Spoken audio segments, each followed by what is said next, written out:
वृद्धिंगत करतील असा विश्वास त्यांनी व्यक्त केला।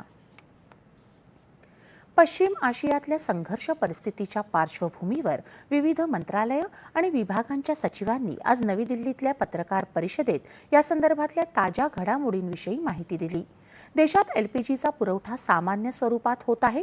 5 किलोच्या सिलेंडरचा पुरवठाही सुरळीत सुरू आहे असं पेट्रोलियम मंत्रालयाच्या संयुक्त सचिव सुजाता शर्मा यांनी सांगितलं।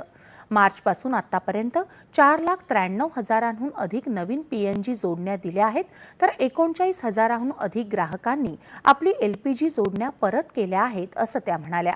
बेकायदेशीर व्यवहार करणाऱ्या 67 वितरकांना निलंबित केल्याचं त्यांनी सांगितलं।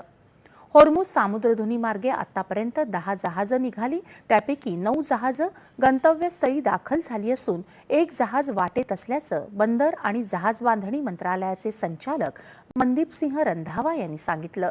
2 जहाजं गोळीबाराच्या फेऱ्यात आली होती, त्याबद्दल इराणच्या अधिकाऱ्यांकडे नाराजी व्यक्त करण्यात आल्याचं ते म्हणाले।